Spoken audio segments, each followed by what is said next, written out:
Welcome to friendship.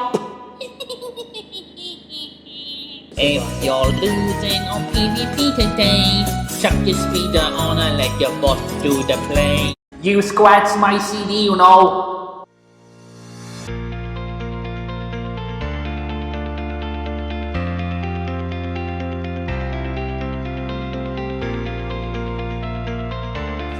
Welcome back to the Friendship Pod. Can I just first start by saying thank you so much on the feedback that Pod 1 got.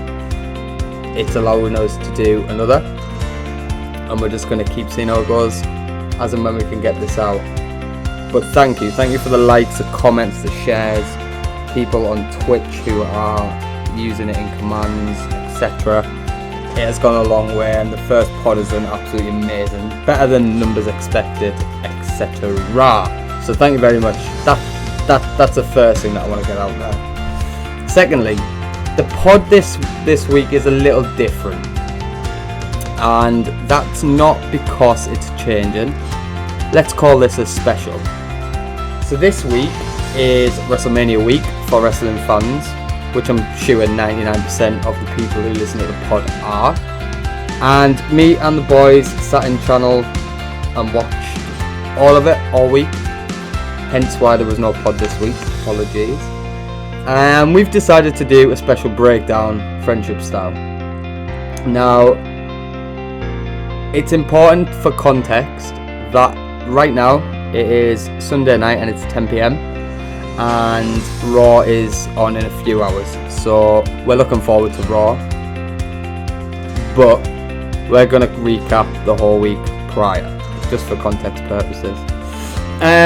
So yeah, please like, subscribe, please continue to retweet it, post it out there. It's really good to do. It's free, it costs nobody nothing to subscribe and comment on this channel.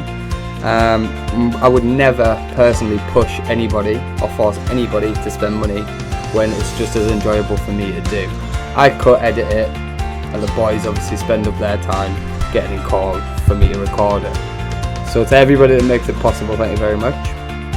Last thing, let's get into it.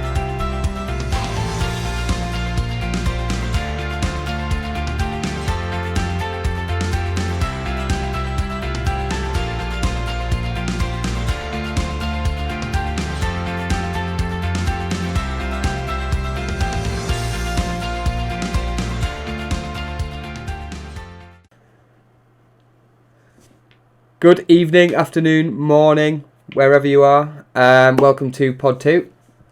I'm joined today with Sage Mundo. Say hello, Sage. Simon boys, get you tits out.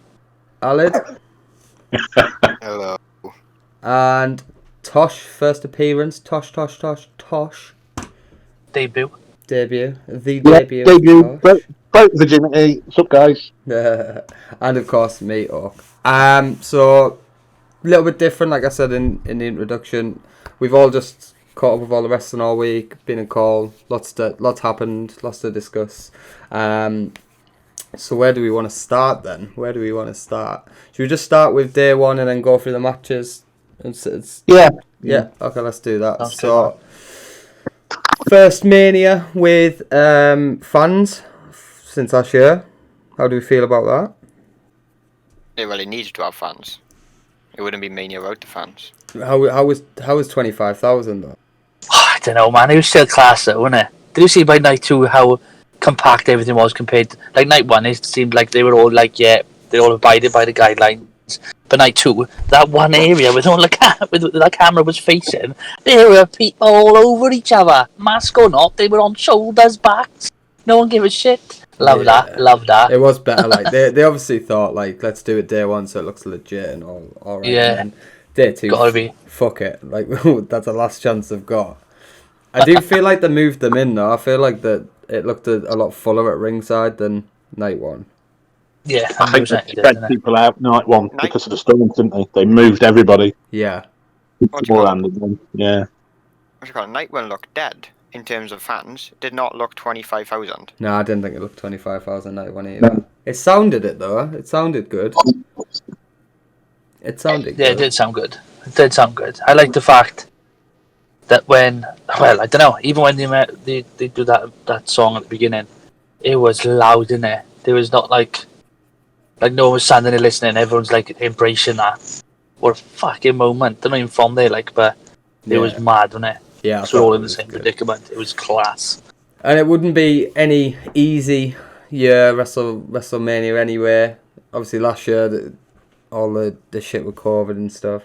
But then this year the weather in an open top stadium.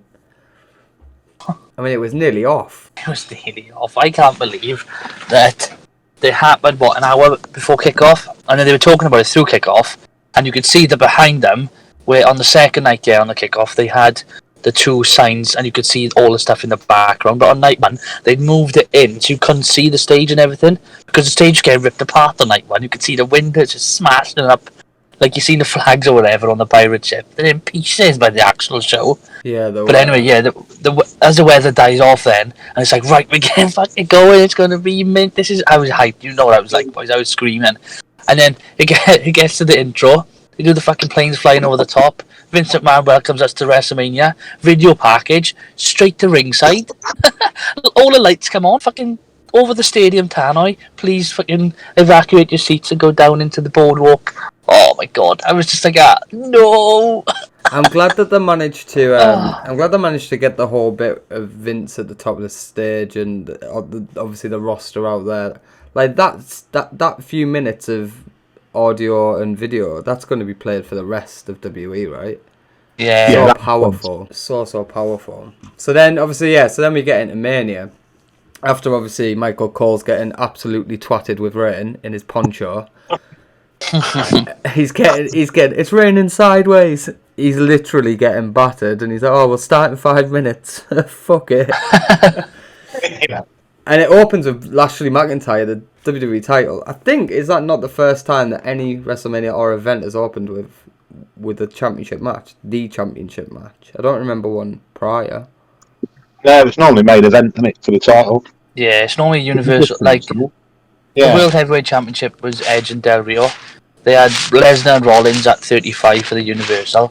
I don't remember the WWE Championship being first, ever. No. Yeah, so that was quite historic anyway. I kind, not to get too far ahead of myself or ourselves, I kind of like that they started on a title and ended on a title. Like day two, kind of like that. Yeah. Should have been vice versa. I think it should have been Universal night 1 and WWE night 2.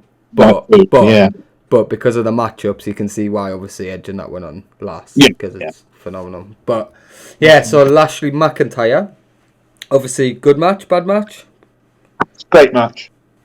Really enjoyed it, to be fair. It was great. I think I was at that point where all the hype had left. I was like, oh my god, no, the rain. I was in work, I was watching it like, I'm so fucking depressed right now. But as soon as McIntyre's music hit, that first bit when he puts the sword down into the stage and the fucking fire and the pyro and the flames came up, it was like, yes, here we go. Hits the stage, the match for like the first match being in front of fans, like back, or excluding NXT obviously. But I don't know, the atmosphere just made that match absolutely wicked. Some of the spots, man. Do you see that bit when he, like you said, he hurt his back? They didn't catch him. He fucking suicide dive over the top. Oh man, absolutely mental. I was like, oh my god, I don't think they caught him there. And then when they did the slow mo of him going over, it's literally on my screen now. Like I'm watching it again. Like, oh yeah, they missed completely. He took a big slap on the back there. Like, He's got to knock the wind out of you. He was winded for a good few minutes. Oh, definitely. Yeah. He couldn't walk, could he? He couldn't walk. I remember getting up, like, going through the Claymore, and he's turned around. It took him about 3 seconds. He just, like, shuffles over to the corner, and he does a run in and does a back bump. Misses the Claymore, obviously. Lashley goes under, whatever. Oh, fucking hell. Great match, though. It told a really good story. Yeah. One of the best matches, actually. Yeah, across the weekend, to be fair. Yeah. 100% the best match of night 1. Oh, yeah, I think I have to agree with that. Yeah. I think I have to agree with that. Night 1. I think there was a better match during the pay-per-view, but Yeah, definitely a good way to open. Definitely a good way to open. Oh yeah. Are we happy that Lashley retained? I mean, I'm happy because I think he's the package. He looks good. They've just had like a really good faction, which they've broke up for this. If they've broke up the faction and then they're gonna take the belt off him at Mania, it kind of ruins Bobby. I think it makes sense to keep the title on Bobby going forward. Mhm. What I would have liked to have seen is that, obviously, don't get me wrong, McIntyre probably deserved to have another title and another Mania moment because he didn't get to have it last year, did he? That wasn't a Mania moment. It was. I mean, he dethroned Lesnar, but like no fans, like that sort of thing. He had his moment. He came out. It was like it was just all built up for McIntyre to win. His entrance, his coming out first, his pop, his reaction, and then when Lashley fucking gave him the hurt lock and choked him out, that was just like, sorry, he started fighting it, didn't he? It was like, oh my god, he's doing the Hulk. He's gonna fucking Hulk Hogan him. He's gonna like Hulk up. Yeah. I was saying, I was like, oh my god, he's gonna. Hulk. And then all of a sudden, he folded like a pretzel. And the ref called it off. I was like, oh my god. And then I popped it for last year. So I was thinking, this guy hasn't had a Mania moment. What's he ever been really in WWE? ECW champ. He deserves to be the champ. He deserves to be the champ. I wish they did have Hurt Business, like you say, because I would have liked to have seen now on tonight's Raw or Friday Night SmackDown, like the fucking six-man tag. I would have liked to, they always do like a crossover between the WWE champ and the Universal. I would have loved to seen Reigns and Usos versus like Lashley and Hurt Business. That would have been fucking mint. But we'll see where that goes now. It's obviously broken up for a reason. So. Yeah. So I think so for that match, we're all saying it was alright. It was good. Yeah. Result was right. I think it was an 8 out of 10 for me. It had everything. We just can't give perfect scores, can you? But let's do that. Let's grade that. So I would say 7. I would give it a 7. No, I agree with Sage. I'd give it 8. Olive? Just for the fact it was the first one, and it's there was a lot of pressure on it as well, and they delivered. To be fair. They did deliver, didn't they? Yeah. I would give it an 8.5, only because of the promos before the match. Yeah, they were very good. Oh, we didn't even speak about that. So good. Oh my god, I know. Whose was your favourite? Whose was your favourite promo? Mine was Seth's. I thought it was hilarious. I love the fact he was getting his name wrong on purpose. It was good. MVP for me. MVP, just absolute destroy. He always destroys his promos. He's such like a good what's the word? Like a hype man for Lashley. Yeah, he is, isn't he? He really is. Like he's so good. You can see as well, obviously, like this fucking scrambling going on backstage. I read about it the other day. The day after, also yesterday, basically. Stage man just running around, fucking going nuts, trying to find any talent backstage because they didn't have a clue they were going to go and do interviews. And they've literally, like Tosh said the other day, like fucking get in front of that camera, show us what we pay you for. And I swear to God, they put Shane McMahon there, and he was the only one. Well, he was the first one there, and he started speaking, and then MVP and Lashley walk in, and Shane McMahon, I've got a fucking clue why they're walking in, and he's looking around like, he's just literally looking around like, whoa, what the fuck, and then he looks over like to the far distance, and he just like, he does this like face, and he just walks off. I was like, oh my god, no, this is going to be tragic. MVP killed it, Lashley's there, McIntyre shows up, it's like, fuck, big pop in the crowd, starts fucking going at him, and he does a mad promo there as well, McIntyre, mind. Really fucking strong. We'll have this scrap anywhere. We'll have it back here. I was like, someone said in call, right? I think it's you, Tosh. Fuck, they're gonna have the match backstage. Yeah, aren't they? They're gonna have the match backstage. We thought it was. Yeah, we thought it was gonna go, didn't we? Yeah, we thought. I was like, oh, please no. But what? It was class. Rollins, Kevin Owens was amazing as well. One of the strongest promo guys in the company, Kevin Owens, I think. Yeah. So back to the match. So I've got a little quote here for the match. This is from Sporting News. They so for Drew McIntyre, Bobby Lashley, they said, "These two have given us more hard-hitting matches outside WWE, and this one didn't live up to the potential they showed in the past. It's not necessarily a bad idea to have Lashley retain because he keeps the title scene fresh." So I get what they mean, but I don't think it was a letdown at all. Yeah, it's quite. No, not at all. In my opinion, you can't really go wrong with that booking. If McIntyre wins, he goes back to where he was. Mm-hmm. He needs to be the chaser, right? I think now he needs to be chasing that belt. Like they couldn't go wrong with that booking. And McIntyre's truly is cemented at the top now anyway, so he's going to stay up there. Yeah, it's like Yeah. Seth. Seth's mid-carded Yeah, at the minute, and he's next there. week he could Yeah. be he could run for the title and no one would bat an eyelid. Yeah. I think- McIntyre's like that now. Yeah, he is. I Especially feel the like big one boys. I feel like if McIntyre gets the championship back, it'll be the either the Raw or the SmackDown after will have fans. Yeah. That's when McIntyre will get the. Or they wait till SummerSlam, because I'm guessing that's going to be their big WrestleMania where they can fill out like 50,000 or something. They'll get a big ass arena for that. I'm guessing McIntyre would be the guy to have a title match at SummerSlam. Yeah, he deserves think- it. Yeah. Maybe he'll go SmackDown and go for it right. Like that's a good SummerSlam main event. That's a good call. Yeah. Yeah, that is Fucking brilliant. So yeah, so Good they're the scores then. So 7 from me, 8 from Sage and Tosh, 8.5 from Alid.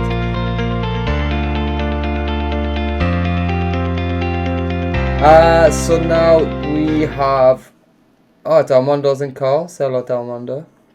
Hello. Hello. So Del, you've missed. We went over the Lashley and Drew McIntyre match. So I just need a rating 1 to 10 so that we can move on. Probably about 7. Let's move on to the next one. I mean, we could be here all day with this, so I'll try cut us down on this one. Tag team turmoil match. 1 at a time, boys. Definitely turmoil. Shocking. Oh, it was so bad. Absolutely shocking. Can we just skip it? Like, can we just? I completely miss it. I wish we did. It was horrendously bad. I mean, Bad. let me not take away from. I'm going to say this, and I'll let you fight between this. There was only one standout performance in that match for me, and it was Liv Morgan. There was two errors which she 100%. There was 2 errors which she saved, one from Mandy Rose and another from Dana Brooke. So there was 2. I don't really know what Ruby Riott was doing, because for what it looked like, she was just running around the ring. I don't actually understand what she was doing. And every now and again, she'd jump on the top rope and do that bomb or whatever that finisher is. Oh my god, it was a mess. They've suffered the most. They've suffered the most. Who? Women's. Oh yeah. Since the pandemic, I feel like the women's wrestling in general, just all like I speak to my mate Lewis about this all the time. Is women's wrestling at the moment like without obviously, well, before Mania this was, I was really impressed with the Rhea's Asuka match and the Bianca and fucking Banks whatever. But like before that, until this, other than Sasha Bailey, what's happened with the women's? Fucking nothing. Like nothing, and they've struggled like the performance wise because women they like obviously audience are not into women's as much as the men's. It's always the toilet break of Mania. It was when I went, and it's even like as the one if I'm watching it back and when I wasn't working nights, I'd always fast forward the women's to see the result. Yeah, move along. Like I'm just fucking, I would never watch it. No, it was the You get me? And then now we got these fucking tanks coming through. I'm intrigued now. Rhea Ripley's women's champ, Raw, and Bianca's SmackDown. I'm into it. I was into the Sasha and Bailey stuff, but that's like history from NXT. Do you get me? That's not because of the main roster. It's the other girls that are suffering now. The Livs, who was fucking built up to be this lesbian that was with Lana and all that thing. Like, what the fuck happened to that? Remember Lana was with Bobby Lashley and all that? Yeah, that's all gone. Fucking, all these like mad relevant stories are coming out. It's like, fuck, all the women's revolution. Amazing, that was brilliant. But for the last year, 2 years maybe, have they done anything except when Becky Lynch was champ? I said this on call the other day to you boys, but obviously the people listening to the pod won't have heard. So obviously I'm a father to a little girl, and watching the women's revolution, like you've just been talking about, watching that come through, I was so happy. It was moving away from the wear less, do less type of attitude. Women have always been my toilet break, always. They were terrible. Once I've done their entrance and bent over a few times, that's it. That's me done. I mean, because the wrestling's normally shocking. Then you have this big push from WWE to say, no, like, our women deserve more, we're going to give them more airtime. They got their own pay-per-view, no men allowed. Men don't have their own pay-per-view, no women allowed. Like, do you know what I mean? They give them so much platform, and some of the women took it, and it looked like the whole roster was behind it for a bit. watching what them two, Dana Brooke and Mandy Rose came out dressed as at WrestleMania was a complete U-turn to what I thought the Revolution was about. I mean, you could say that was lingerie, because it certainly wasn't wrestling attire. I mean, nip slip. What the hell's the nip slips about? These aren't new people. Mandy Rose has been there many years. Dana Brooke's been there many years. These are things that should be happening. These are rookie errors. Dressing like absolute tramp. I liked it. That doesn't shock me, to be fair. But yeah, you're right. But that can't lie. The blame can't lie with them. Somebody's okayed that outfit. Oh, I agree. I agree. Yeah. And if Stephanie's still in charge of the women, then Stephanie needs to have a look at what brand ambassador shit that they're pushing, because of course. I would never let my kid walk out of the house dressed like that. 18, 19, 20-year-old, she ain't going nowhere. So there's a class about it. I've said this before. Liv Morgan wears very little, but enough to look classy. She's still quite skillful in ring. She can look sexy, provocative, whatever, Harley Quinnish, whatever it is. Yeah. But still actually have a bit of decency about her. Watching them two come out dressed like that, and then all the errors are created. I mean, either the roster's moving on without them, and they're just being shown up for how bad they actually are, or they made a fucking bad judgment call. But the match in general was absolute horseshit. Like, it was so bad. It was. There was no structure. There was no structure to what was going on. Like, they announced the wrong people being eliminated. They were just botch upon botch. It was just, I don't know. I was just like, I think I just fell asleep, to be honest. I woke back up for the next match. As soon as Billie Kay got eliminated, I fucking just was on my phone the entire time. Oh, props to Billie Kay, man. She's entertaining, right? That was very entertaining for the time she got. It was so funny. But the match was so shit for a WrestleMania match. It felt like a big U-turn for me for the women's division. It felt like a huge. It shows that they're missing Charlotte Flair. It shows that they're missing Bayley. It shows that they're missing Becky Lynch, because them three all off the card, and that's what we get delivered. That, and I know the match is just about getting all the women a chance to be on the big stage and stuff. Yeah, but. This isn't. I know this generation is you get a medal for coming 9th. This isn't about. You should be working all year to be getting to one of them spots at Mania. That's what it used to be. You worked all year. You got given a golden ticket to the big show because you've worked your ass off. Yeah, you own it. But this was just about to get as many women on the show as possible. And I don't know this. I will fact check this later. I swear that's the most women on a WrestleMania card ever. Yeah, could have been. That match should have stayed on SmackDown, and the SmackDown tag matches they had should have been. Yeah. It should have been swapped around that, because it was terrible. Where was the Fabulous Moolah Battle Royale? Oh yeah, where was that? No idea. Fuck knows. No idea. Who would win it? Even if they did it, who's going to win it? Do they mention Moolah anymore since stuff come out about her? Yeah. No, they don't. Do they? It's very rare they do now. Yeah. Well, they could call it the Charlotte Flair Battle Royale. Yeah. Called it the Mae Young Battle Royale. You like that stage, don't you? Yeah, I'd be a fucking entering it. And the Battle Royale. Alright, so I'm not expecting high things here. I mean, okay. Alid, score out of 10. I'm not ranking her. You're not. It's not a match. Unranked. Unranked. I mean, it did still happen, though. Nope, didn't happen. Okay. Del? I'll give it a 3 for effort. Effort? Right, okay. Geesage? Just valid. I'm going to give it a 2 because of Liv Morgan's performance. It's probably with it. Her performance was, like, brilliant. Like, you can't fault it. It's just everything else around her was making her have to save things. So, yeah, I'll give it a 2.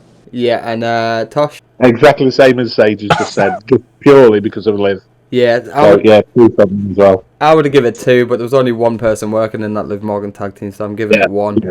1 for Liv. I'd give Liv 1 as well. Oh, God. She'd get 4 in this chat. Actually, she might get 5. Don't might have a go. Oh yeah, I'm up for that. Come on. Bring it on. Right, Dirty dog. right, let's Oh, wait, move. as we're on about women, just the last one. Why isn't Bailey on the fucking card? She's had one of the best years ever. How no, she's not on the card. He must have Anyway, been injured, moving surely. on. Yeah, we'll get a Bailey because I've got something for the second part too.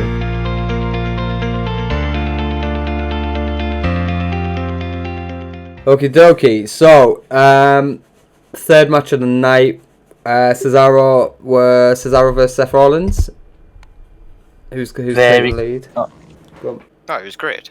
Coming from a Cesaro point of view, it is biggest match win ever. Yeah, I feel like he deserved it. I'm glad it was Seth that gave him it, to be fair.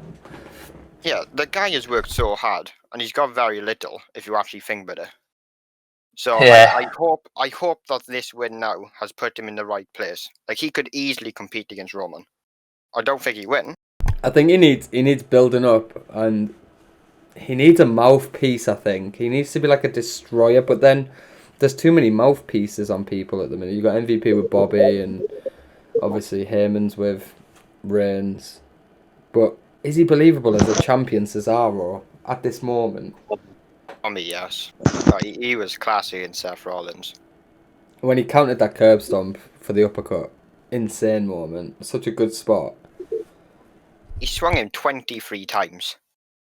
Formula. 24, is it? I don't know, it was around there.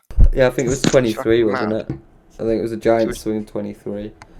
But as I've said, you need to build up the low, like the middle card people up to the top tiers. And Yeah. Cesaro, I think it's his time for them to invest in him to get him up there.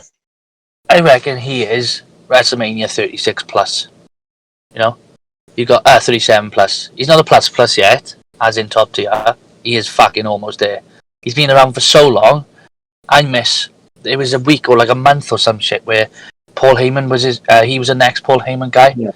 That was fucking wicked. Like, wicked. With Curtis Axel.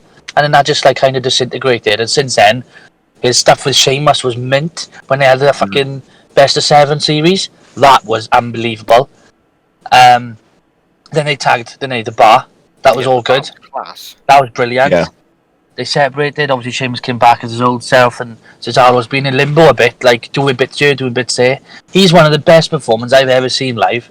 He had that match with Ilya Dragunov, and to see him now at Mania picking up the win over Seth Rollins, absolutely mad moment. What a match, though! If you think about it, Rollins is a great seller, isn't he? Yeah. But he's obviously wanted to put him over there. I don't think that would have been the first choice for Cesaro to beat him. I think there's been some talking going there. Do you get what I mean? Yeah. Like, Rollins probably said, I'll do the job here. You know, put him over. But Yeah. I can't see Vince. I can't see Vince looking at Cesaro and going, right, he's going to win tonight. Do you get what I mean? Like, I can't see him being happy with that. This is Seth's first pay-per-view back. He returned to the pay-per-view, you mad head. Before he returned on SmackDown. Oh, he returned in Rumble, didn't he? One of the issues with it is Seth looks content being a mid-card without a title for the time being. I don't know whether that's the changes in his personal life, but I don't see him pushing for a title anytime soon. I think he's content putting people over. Yeah. We said in Paul where he can just jump up any time and it's believable with Seth. We don't need a reason for Seth to go after a championship. He can just go for it, and it's like, yeah, it's Seth.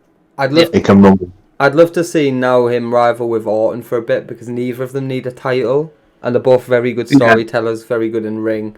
I mean, WrestleMania 31, outstanding match between the two. I mean, I think that was the last rivalry they had, so we're talking 6 years ago. Now would be a good time for them both to stay relevant on TV without the need to put gold on them because they can main event without a belt, kind of thing. But as for the match, exactly. As for the match, I think we got what we expected out of that match. Big spot. We knew what it was going to be. Yeah, we knew it was going to be as good as it was. Yeah, I was quite impressed with it. I would give it I'd give it a 7. I don't think they went over and above, considering it was Mania, but it was kind of faultless. Yeah. Yeah, 7 I'll and give a it- half from me. Yeah, I'll give it a 7.75. Nah, I'll just give it an 8. I think for what it was fucking great to see Cesaro get his moment and get his win. Yeah. And I think it was just it was a great performance from both. Class little match, to be fair, but not like if it was for the mid card title, for the IC title, it would have felt a lot bigger. Yeah, Or what I mean. But it didn't need that. They've had a good few weeks of rivalry there. They have had beating Nakamura and stuff because he's been hard done by really because he's had a good spell the last few months. Yeah, he has. Yeah. Didn't even get on the card. No, he wasn't on the card. There's some people not on the card this year, mind. You didn't even have the fucking SmackDown tag titles on there. Yeah. Oh yeah, it's ridiculous, isn't it? You would think if you're holding gold, that's your ticket to the show. You're on there. Yeah. And not even the people that are holding them, Bobby Roode and fucking Dolph Ziggler. Ziggler's a mania guy. Yeah, yeah. He is money, he is HBK, as close as you're gonna get. Yeah, I agree. I don't know how he's not on that fucking card. He's the modern day HBK, 100%. Logan Paul's on it, but the fucking SmackDown tag champs would. You have the Fucking fucking Mandy shit Rose was on there. female- you have the shit female match and not the SmackDown tag champs. Yeah, I know. exactly. Should have been swapped around on SmackDown. So a 7 from me, an 8 from Sage. Alid? I would say a 7. 7. Del? 7. Tosh? 7 and a half. Oh, half matters sometimes, you know. Yeah, certainly.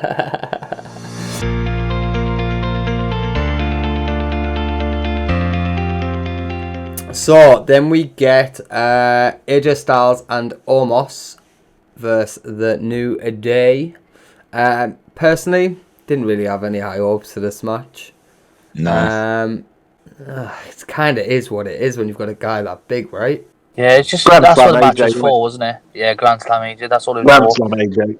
Put over that monster and Yeah. get AJ the Grand Slam. Yeah. I don't Oh, think there happen. was a way that New Day would even win that match. If they win, it was gonna be in no contest who they were gonna win. Yeah, because AJ was in it most of the time. It actually worries me what they do with New Day now. Because I've got this issue seeing Big E still linking with them. I've got this issue with Big E's character isn't believable while he's still doing stupid shit with them. If you want Big E to look strong and he's got this big whatever, put him in his own black leotard like he used to be in. Keep his music fresh. Try drift him away slowly. I felt like they tried to do that when he first left, and now he's back there hugging them and New Day. It just doesn't work for me. It's just not believable. I know. He done an intro, didn't he? Yeah. What was the point of that? Yeah. Yeah. Did they come out for his though? Nope. Lol. That's what I'm saying. He needs It's stupid. Does he have his old music back? Yeah, he did. He had that guy singing it, didn't he? Oh yeah, of course he did. Yeah. Why isn't he coming out doing his old choking his hands and stuff like he used to? Because that was good. That's what I'm saying. I don't Moving back to that, isn't it? I don't see the need for him to be even backstage at the very beginning when they were doing the impromptu interviews. He was all funny and being dodgy. Hang on a second, you've got a match for it, which is supposed to be quite demanding, and I don't know. It's just two different characters. You can't play these two characters. It needs to flow. You need to be one or the other. If you're with New Day, then you need to drop the belt, or you need to hold the belt. But that's been done. The whole thing's been done. He needs to move away. He needs to go to, like Sage said, chalking his hands back up at the top, clapping his hands, chalk everywhere, and coming down like an absolute weapon. For me, I think you'll see Woods go solo now.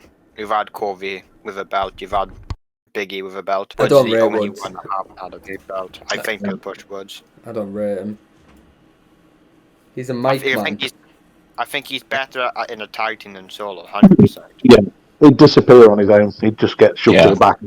Yeah, he'd be gone. Yeah, he would be done. He'd be okay in NXT, but he's not going to want to go baback down there. He'd be better in a manager role. I mean, They would. Yeah. that's practically what he was early New Day. Coming Yeah. out with He was, yeah. Flu. He's a manager. He's not a wrestler. Don't get me wrong, he's not bad, but do I want him holding the title and being in strong pay-per-views? And No. no, I think he weakens a card. No. He moves away from Kofi. People stay with Kofi, not him. Yeah, because You know what I mean? Kofi does the spot. Yeah. I mean, something's going to happen that's exciting in a Kofi match.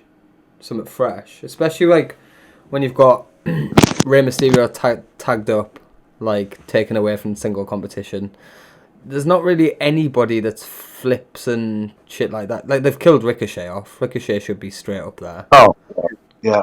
I wouldn't mind seeing like maybe Kofi Ricochet have a little feud to try see if they can sort out characters. Can you believe these people were not on Mania? Can you believe he wasn't on Mania? Ricochet after the year he's had. That's insane. And then you got like Drew Gulak. Yeah, who else backstage? Gulak was but Gulak was training Bad Bunny, wasn't he? Yeah. So he was obviously. That's true. Was Kalisto. Mustafa Ali. No. None of Retribution. All of them shitheads. That literally makes no sense. How can you go from Ali, who have just broken up with Retribution, to then not being on Mania? You could say the same about the Hurt business, though, couldn't you? Yeah, you could say the same about the Hurt business. They was one of the strongest things on Raw.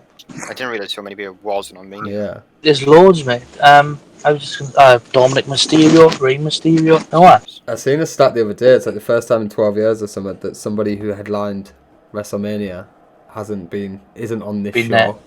There. Yeah, for like 10 or 12 years. Ridiculous. What was it? It was like... So there's Brock, Triple H, Charlotte Flair, Ronda Rousey. Triple H, Undertaker, wasn't it? For the first time in a certain amount of years. Oh, alright. That's Mania. Since Mania 17, the first time that either that any Mania is not included either all or one of them, like all two of them. It's the first time Shawn Michaels, Undertaker, Triple H. Fucking mad. Yeah, it's insane. 20 years. That's 20 years. Insane. Okay, so back to the match. I mean, it was what it was, right? They were always going to get squashed. AJ was always getting his Grand Slam. This is his last year. So he was always getting the Grand Slam. Kofi Woods, I worry about what they do now. Omos, I don't understand how they're going to break them up unless AJ bows out. The only thing I read online, that it's kind of like the parody of Shawn Michaels and Diesel. Yeah. As in the wrestler and the manager, and it may go down the same path. They'll break up at some point, so it will leave AJ to go off and retire, whatever he does, and it will give that platform for Omos to start going uppers, if you know what I mean. It makes me wonder if like, so AJ's, this is Raw, right? Yeah, it's Raw. Yeah. So like, it makes me wonder what happens with Braun Strowman, because realistically, Braun Strowman's stuck out to dry at the minute. After fighting Shane, Shane's not going to be around in this new refresh, is he? Like, after Mania. He could be gone. Almost Braun would work, but he'd have to find a tag title. Yeah, I wouldn't be surprised if Braun picks up some little kid again and puts him in a fucking match. They're going to put Braun in a tag team. They've got nothing for him. Yeah, they've got to. And because otherwise you can't take the belts off him. Yeah, like... There's no one believable other than Braun. Omos. Who isn't tied up in a world title. No? Because Bobby could beat him. I mean... Yeah. You could argue Drew could. Yeah, you could argue that Drew could beat him. But it's going to be AJ that takes the pin anyway when they lose them belts. It's not going to be Omos that'll take the pin. It'll be AJ that takes the pin. Yeah. So, for me, the match, I think... I'm going to give it a 6. It would have been 5, but 6 just because of the Grand Slam. I mean, it was nothing special for me. Alid? 6 from me. 6 from Sage. Alid? 4. It was meh. Yeah, meh. Del? No. It was a 5 for me, because it was predictable. Yeah. Tosh? Yeah, 5 from me. Middle of the road. Nothing. That's all we have to say on that one.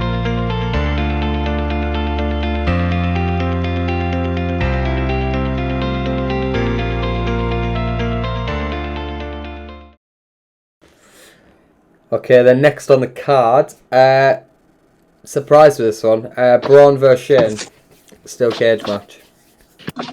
Been a long time since I've seen a steel cage at WrestleMania. Yeah, no. To be fair, it was obviously like, I don't know what this was going to do. Don't know what. Like, I didn't really follow what was going on before it. In the build up to the match, but the spot where he rips the cage out, that was class. Drags him back in, and that spot where he chucks him off the top, that's a serious fucking bump, you know. That's worse than jumping off or going through a table, because under like you got the table to break your fall. That motherfucker diving, he didn't dive down, mind. Like, you know, he dives, like, normally people, like, do a swanton bomb. Jeff Hardy doesn't jump up and then down. Do you know what I mean? He just jumps down, doesn't he? Like, just uses his weight and leans forward. Shane McMahon has fucking jumped, like, what were we talking about last night, about 15-foot cage, for example. He's, 5'10", maybe 6 foot. That's 21 feet up his head is. And he jumped up and then down. Yeah, and to be fair, so hard he hits a man. He's not great, he's built for WrestleMania for me, Seth. Shane McMahon. He is a main player, isn't he? He's built for Mania. He's going to give you that highlight reel moment. Like, he's like Mick Foley. Yeah, just not as hardcore, but he's I'm gonna have a very unpopular opinion. Go on then. The match was dull and boring. The build-up was pure stupid. Yeah, the build-up was stupid. The build-up was Shane calling Braun stupid. Hey, come on, I know what it is. That's the build-up. He tipped that green shit over. It was shit. The main problem I have is that they did that fucking stupid swerve at the last Fastlane when they advertised a match and then he pretended to be injured and all that. That was awesome. I was looking forward to that match in Fastlane, and when they took that from me, I just lost interest in the feud then. When Shane was over the other side of the steel cage, why not just fall and win? Yeah, that annoyed me. I think this is a problem with the match. Although I enjoyed it, I always enjoy a Shane match, so I'm going to be quite opinionated based on the fact that I enjoy watching Shane wrestle. Unpopular opinion. But it was terribly offensive to the point where it was literally built for Shane to take a bump. Like, it was built for that ripping the cage moment, and it was built for him getting thrown off the top, and then everything else just didn't need to be there. Like do you know what I mean? Like the spots were good, but the match was boring. Like, you over the side of the steel cage, all you had to do was drop and win, but you just stay there. But that's what I'm saying. It's because the match was built around them two spots. There was nothing else to it. It was them two spots. Braun gets his bit pulling the cage apart, and Shane takes a bump off the top. The two WrestleMania camera flash moments, that was it. That was the match. Because everything else just didn't need to be there. It was so basic. Basic's the word. I don't know. Could this be Shane's last one? Could be. Possible. I think that was his idea. That was his last bump. Like, that was his last one he wanted to do, probably.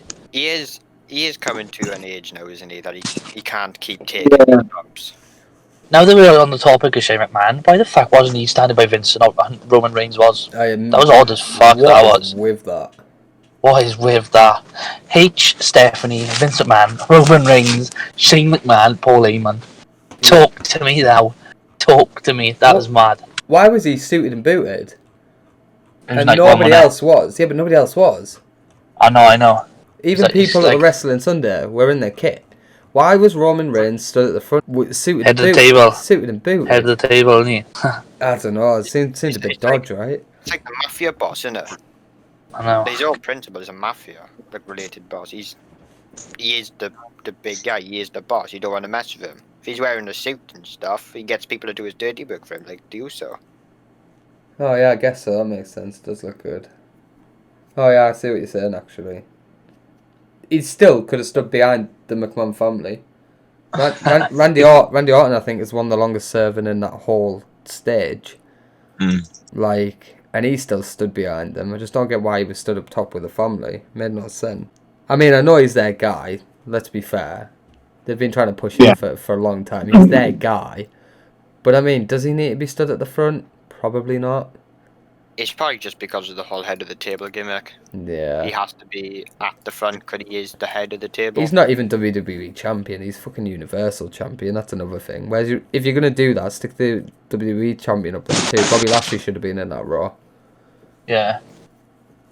That's the balanced argument. It's nothing to do with anything else. If it's because he's a champion and he's the face of the company, then Bobby Lashley holds the belt with all the history.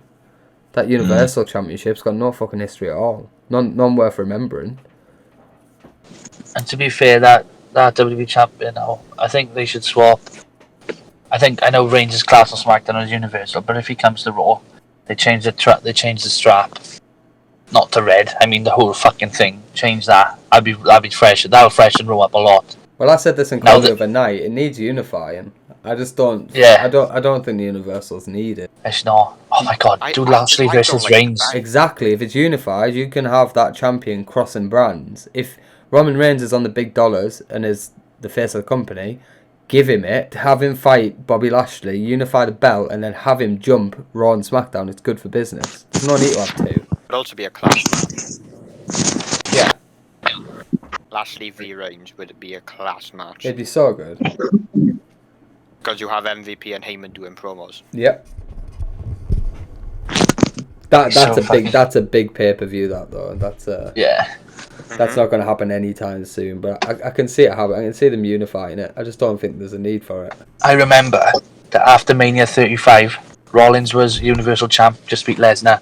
Kofi just beat Bryan. He comes out. I was about 10 rows back, right, and I was like, fucking hell, it's Kofi's there, wherever, celebrating, and Rollins comes out. And it was like just pandemonium. Rollins came out and then Kofi came out, and they're both standing there and they say, "Oh, let's have a unification match tonight." It was like, "Oh my fucking god, here we fucking go!" And the only person that like should have interrupted it was completely different to actually who interrupted this match and caused the fucking count, the DQ. I remember when Sheamus and Cesaro came out, they caused the DQ, and it was just fucking gutting, like absolutely gutting. Imagine they should have unified them then. Imagine Rollins and Kofi that on Raw as well. Yeah, they should have. The night after Mania, and since then, if they had just done that, you'd have Rollins, Kofi as undisputed champ for a while. Yeah. And then he could have dropped it. He could have just dropped it to Lesnar like he did then. Fox when SmackDown went over to Fox. Back in honestly, that cage match. Sorry, it didn't go so far away. That cage match, it just felt like it was out of place at Mania. But yeah, I think I'll give it a 5. Yeah, I think I would give it. I think I'd give it a 6. Alid? 3. 3. Wow, I'm glad you weren't in call. This is what I was saying. Del? I'll give it a 5, even 50-50. Tosh? Yeah, sorry, I think I dropped out. 5 from me. Didn't enjoy any of it.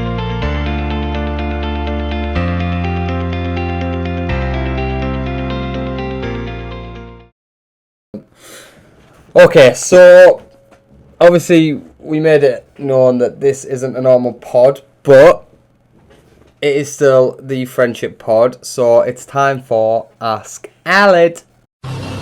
Ladies and gentlemen, Ask Alid. Alid, 10 questions, bro. And because it is a WWEF/Mania/ men in spandex touching each other for our pleasure type of pod, they are wrestling themed, so here we go. You ready? No, but fucking go for it. Who is the World Heavyweight Champion November 2005? Cena, Batista, JBL or Angle? November 2005 World Heavyweight Champion. JBL. Okay. Who is the WWE Champion November 2005? Oh, John Batista, Cena. Triple H, John Cena or Rey Mysterio? Cena. Right. Who is the longest reigning World Heavyweight Champion? Triple H, Randy Orton, Goldust or Foley? Triple H. Who is the Women's Champion November 2005? Lita, Trish Stratus, Victoria or Goldust? It's gonna be Goldust, isn't it? Who was the last one to join Mr. McMahon's Kiss My Ass Club? Triple H, Kurt Angle, JR or Bischoff? Kurt Angle. Who is the only rapper in WWE? John Cena, Batista, Big Show, Angle. John Cena. What is the number on John Cena's jersey? 37, 02, 222 or 54? 37. What is the biggest stage of them all? WrestleMania. Should have done that in Vince's voice there, just for the content, Kicking K content. What is the most used weapon in WWE? The table, chair, belt, or shower? Shower? Final answer. Chair. Was Eugene ever a general manager of Raw? Who's Eugene? Yes or no? No, I don't know who he is. And at the end of that, 5 out of 10. Why did you pick him on 2005? Because I knew you wouldn't have a fucking clue. Ask Alid wouldn't be was fun if I did it for your era, would it? Batista was champion, World Heavyweight Champion in 2005. John Cena was WWE Champion. Triple H is the longest reigning World Champion. Women's Champion was Trish Stratus. Oof, hello, darling. The last one to join Mr. McMahon's Kiss My Ass Club was JR, Jim Ross. John Cena was the only rapper. What is the number on John Cena's jersey? It's 54. Biggest stage of them all is WrestleMania. The most used weapon is a chair, and Eugene was a general manager. I remember that. Yeah, it was class, wasn't it? Yeah. And that is Ask Alid for another week. GG's, Alid. No. You deliberately set me up. Never.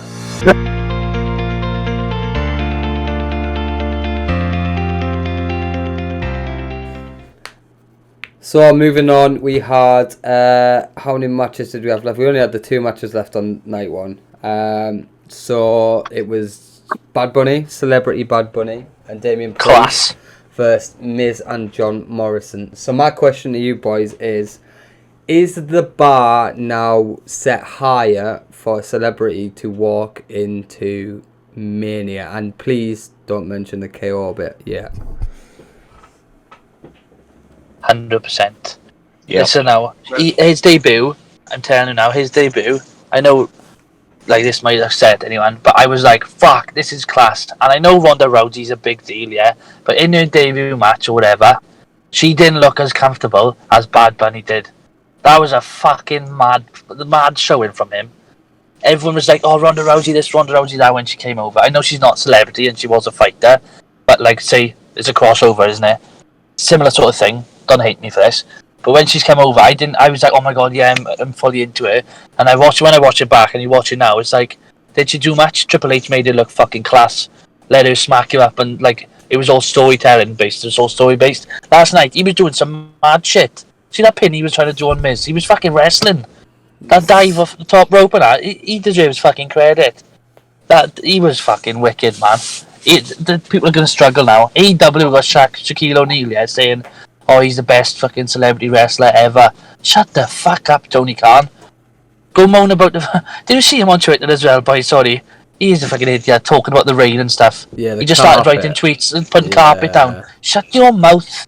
What's he on about? I mean, it wasn't tactful, I don't think, for him to do it at that time. I mean, if he did it like next week or the week after or whatever, it would just be like, right, we get what you mean, whatever. I just don't think it was needed. Like, they were obviously they were dealing with it as it happened, WWE, and like I think they managed to keep the show on. That's all that matters. The be all and end all is that day 1 wasn't cancelled 40 minutes before it was going live. So I think props to WWE because them guys obviously fixed everything. I think you're right with Bad Bunny. I think a lot of props need playing to the fact that he's spent time, Andrew Gulak, they've spent time in the PC this whole time, making sure that he didn't look a mess. He's put the time and effort in. I've seen a thing from Randy Orton saying that he's not like anyone celebrity at this time of the year that just rocks up and thinks that the shit doesn't smell. And Randy Orton giving him props, really, saying like he's done his mad, like. Yeah, he's like done his bit. Well, it's not like Randy. No, not at all. Yeah. Good chance. And of all the people that come out and say like fucking GGs, you would want someone like Randy Orton who's like a vet to come out and say that. I fell asleep. I went to bed early because I had to be up the next day. You fell asleep? You fell asleep? 13 pages, front and back. You had rambled on. You fell asleep? So I went to bed, and then I did catch it the next day, though, so I was impressed, very impressed. I do think that the bar... You can't have any fucker coming to next year's WrestleMania now if they can't put hands on someone like Bad Bunny did this year. It's just not. It just can't happen. And props to Morrison and Miz as well. I mean, these guys definitely let him do that. Like they played along with it. They made him a beast look really, really, really strong. Man. Morrison and Miz, You know what you're gonna get with them. Johnny Drip Drip, love They are that. quality. Love that. Johnny Drip Drip, that fucking impromptu promo at the beginning. Johnny Drip Drip. I've watched it multiple times because it's so funny. It's class. It's so funny. Like, I want him to keep going with that. I gotta be honest. The Bad Bunny entrance was the best entrance of Mania for me. That's wild, that, isn't it? How good it was. Him on top of the bloody truck. Yeah, that was cool, mind. It was class. Very cool. Imagine being that guy. He's obviously been a fan of wrestling for years and years and years. He brought out that song with Booker T's fucking voice in it, and he's obviously performed that. Was it Rumble? Did he perform at the Rumble? Yeah, it was, wasn't it? Yeah. And he came down and dived off the thing then as well, didn't he? So you could see that he was in for something. But how can you just get into imagine, boys, he's fucking literally in his dreams there, like, and he didn't seem phased, did he? Do you get what I mean? No. He was there, he was looking around, and he looked like a wrestler. Yeah, he didn't look out of place. I think it was his idea for his entrance to be on top of a truck. Yeah, I think. Well, yeah, that's what he does in his music videos, added. I think you have to forget. I think this is what people forget. People forget how big he actually is. Like, he's huge. Yeah, he's massive. Like, musically, like, his popularity, his stock's through the roof. WWE have done well to make him look like a wrestler and not a singer. Like, he looked the shit. If he came on a full-time run, I wouldn't be mad at it. I kind of want him to come back after his tour. I want to see what he's got. Sign that contract ASAP, kid. You know what'll happen, we won't get him, we'll get fucking Logan Paul. Ugh. And I'll get to that later, we'll get to that. Yeah, we will get to that. Where it's due, it's due. And I think he's put the time and work in, and he pulled it off. Like, he actually pulled it off. I was so shocked. I had a high hope for him, because I'd been reading this whole time that Triple H on conference calls was saying that he's putting the work in, he's very impressed with him. But I think what he showed was 100 times better than what I'd read. Like, I was shocked.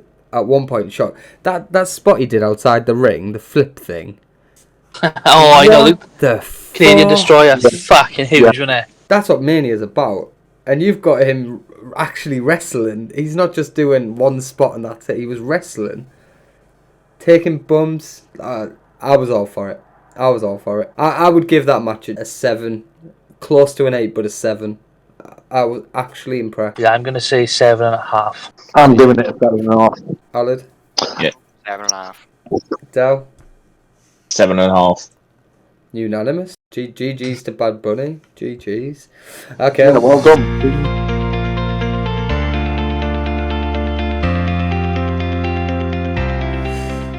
Right, so the last on the card for night 1 was obviously Sasha Belair. Who wants to take lead on this? Because it's not my fault here. I admit I didn't see it. You didn't see it? Wow. No. See, you went off. Yeah, you went off, didn't you? You had enough. I remember you saying. I seen that. And you know when they were coming out, the entrances now, it felt like a massive deal. They had that moment at the beginning then, and obviously it was the first time the 2 black women the main event did, and it was like big moment feel. It was like, oh yeah, we're doing this. It did feel as if something big was about to happen. I thought there was going to be a run in. I'd be honest. I thought because I thought that's why it was a main event, because of some massive twist or swerve. But to be fair, that main event was 50 times better than the Becky, Rousey and Charlotte main event. Like 50 times better. It was fucking mint. Bianca picking Sasha up, walking up the stairs, like holding above the head and that. That was class. One of the best things from that match was that the very beginning when the emotions took over. I mean, to watch that and like see that, it was so good. And like, I know. Yes, if we're gonna pull this pod for night 1 like full circle, what a fucking terrible match that first turmoil match was, because it shows what the women can actually do. But is that only 10% of that female roster that can do that? If them 2 were tagged, for instance, in that tag team turmoil match, they still wouldn't have fixed that match. No, if it's just me, but I lost a lot of interest in WrestleMania because of that match. It didn't need to go on last. I don't think. If I'm going to be picky, that should never have been the main event. I can see why. Because NXT ended on a female. So that was obviously the theme of it. That if NXT ends on it, then surely Mania at one point must have to. What did you say, Alan? You lost interest because of that main event? No, during the turmoil. Oh yeah. I lost that all one. interest on day one at WrestleMania. I lost all interest because of how shit it was. Yeah, because that was second match on as well. So like you peak interest, isn't it? Yeah.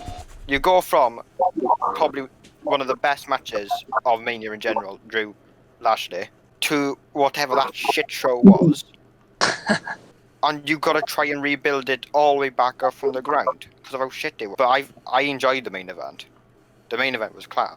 I think that women's, like I'm saying, you've got people there that can wrestle, and then you've got people there that, because of their looks, and they've gone back in time, like you were saying, Oaks.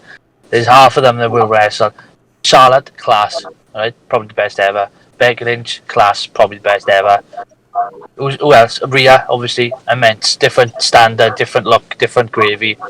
Bianca Belair, she's the athletic look. She's the only one that's really like, fucking hell, this woman's an absolute machine.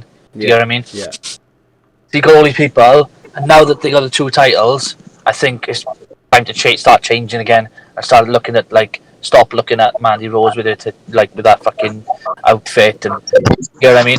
Hopefully that'll all come to an end again, and we can push, they can move forward and main event more manias.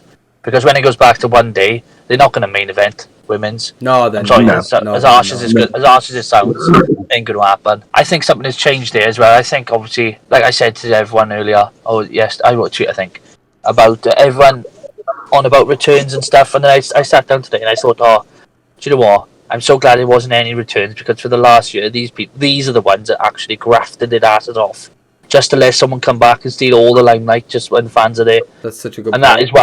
that is why there's been no returns. Yeah, and I rest my case on it, and I'm over it now. I was like, what's happening here? There's nothing happening. Why isn't it happening? It's fucking Mania. Get the Rock out. I was thinking, get something massive. And then straight after, I was like, Reigns doesn't need that yet. Reigns is better than fucking... Reigns looks like, right at the moment, like he's going to be bigger than The Rock. You know what I mean?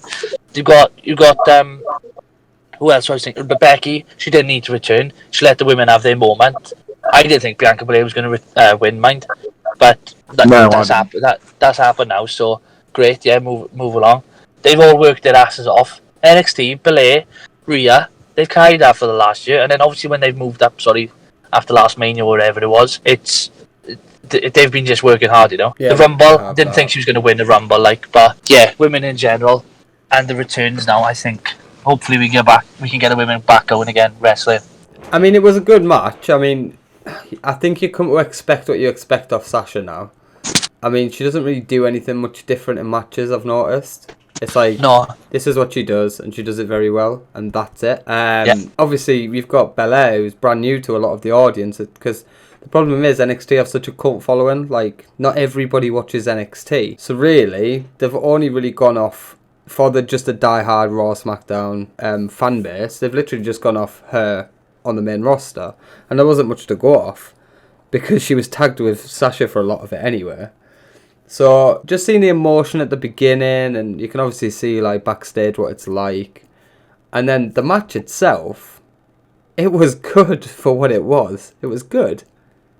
It was good for the women. Not to sound horrible about it, but the women haven't shown anything since the big girls are gone. So, none of the big girls have been left off. I still don't get the point why Charlotte was left off the card. There's some bullshit there. I know. Because it's WrestleMania. No way. They've said, didn't they? A report came out saying, obviously, that she was demanding Andrade's release when they wouldn't give Andrade the release. Yeah, they're trying to bluff it. You either choose that, choose his release, or you miss Mania. And she went, I missed Mania. And apparently, I don't know if I believe that fully. Then the COVID story come out as well, didn't it? So yeah, that she had COVID, that's why she's not going to be there. But should have been over that by then. But she can be backstage at Hall of Fame. Hugging and kissing people, behave. But I mean, for the match, I mean, I think they did themselves proud. I mean, Sasha did I'm a massive Sasha fan. That fucking hair whip, mind. But she's kind of turned into a female Cena, where when she first came along, she was so innovative. She'd do these different moves. Now she's got the same old 4 or 5 things. She doesn't do anything else anymore. No, Sasha. So she needs to change it up, or she's going to get left behind, I think.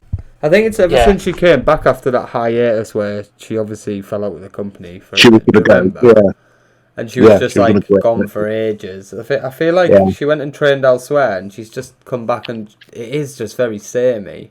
She's forgot what made her good in the first place. But I mean, she put her over, and she put her over very well. She did, yeah. Where Belair goes from here, I don't know. I mean, no, I don't. Who is there on Raw? Nah, there's got to be a comeback. I think there's got to be, yeah. Io Shirai could come up, but then we're just putting NXT on Raw again, aren't we? That's the problem.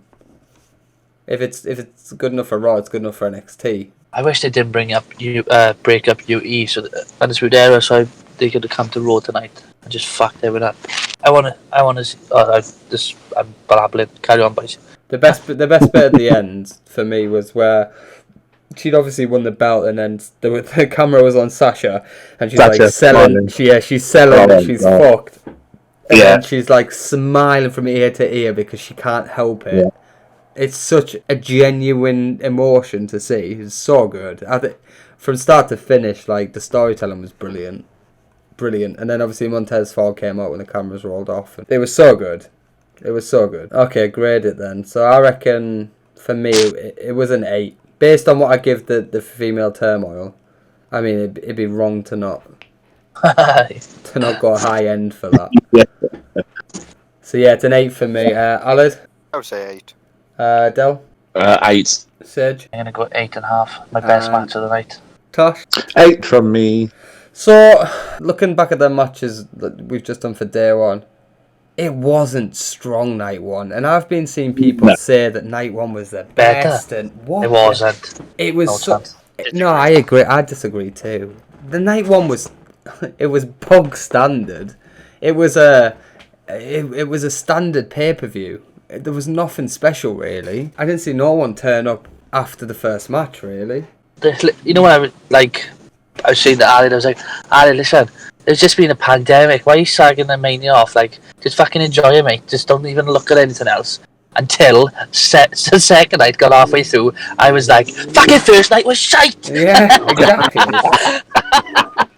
Do you get me? I was like, boys, you see what I was like? I was gassed. You're all going like, oh my god, I can't wait to go fucking Mania 30, whatever we're going, 39, is it? Can't wait to go 39 with Sage, because he's off his head. How fucking it was. They were doing the American, the singer was going on at the beginning. I was like, come on, boys! Like, can't wait for that shit. But honestly, it's night one, in my opinion, not as strong as night 2. The card, on paper, much worse. Oh, much worse. Yeah, much and worse. And it done better than what the card was. Yeah. Do you get me? It exceeded any expectation I had, but then still not as good as night 2, where I thought night 2 was going to maybe let down because on paper it was so good. Like, not live up to its expectations. All I knew was that main event, the triple threat, was going to be fucking phenomenal. And I was shaking for the whole of it. Goosebumps. I was scared. I didn't know what was going on. It wasn't obvious the Reigns was going to retain. We'll get that. Yeah. But that so like night one, like there was so many errors. Let's just recap a lot of the errors. Seth's entrance for starters, half of the fucking fire didn't work. Like that annoyed me. I mean, Seth sold it well. He just cracked on, didn't even bat an eyelid about it. But he seen that it failed on the right hand side. You had commentary everywhere. Like they got the moves wrong. Moves were wrong. Finishes were wrong. Weather permitting, obviously, I understand that the weather played a major factor. Obviously, people were probably took off one job to go sort another. I mean, looking at the way it ran, but still, the basic stuff was what the nip slips, the fucking Mandy Rose slipping on the ramp. Again, weather, you can pass it. It's not their fault, but the fire, just don't run it if that's the case. If you know it's going to fail, just don't run it. Let him just walk down the ramp. He didn't need it. You've got the pyro and stuff going. You don't need the fire down the ramp. The commentary didn't help any of the matters. I think that pulled that pulled the quality of day one down anywhere. Because at one point the referee had to like jump out and be like, no. Like, it was that in the female tag turmoil match they called the wrong winner. Yeah. And the referee's like, no. Like, come on. This is basic stuff. You've been doing this for a long time. Props to McIntyre and Lashley, though, for coming out after that rain delay and performing, like, just because it lifted. Like, remember the hype and the elation we all had? We were like, what a moment, boys. It was like, the voice call was like, there was a deafening silence, and we were all just like, this is a real fucking deal here. Like, do you get me? Yeah. And then they just cut to the announcers, and the tannoy came over. Well, please evacuate the seats. I was like, no! Fucking screaming in my car. Like, fuck off! Like, get in the ring, good. You bastards! So, that's night 1. So, we'll move up to night 2. So, before I go any further, I'd just like to say thank you to @MattSC8800 for the new Team Friendship logo. Looks sick. Legend.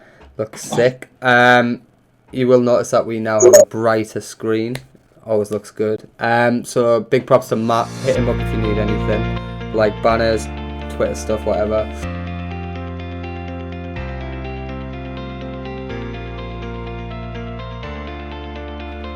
And just like that, night 1 is in the bag. It was a good night with the boys in chat. Thoroughly enjoyed it. Glad to recap it. I hope you've enjoyed what we've put out again today. There is more. We have got number 2. I just haven't edited it. I want to see how this does. This is our first wrestling one. WrestleMania week. It only felt right as wrestling fans to put this out instead of the norm. So let me know. Let me know if you want to hear pod 2. Comment, like, share, subscribe. The basic yada yada yada. But remember, it is all free. So please support us and follow and subscribe and post it on your Twitter, Instagram, Facebook, etc. Thank you so much for listening, and until next time.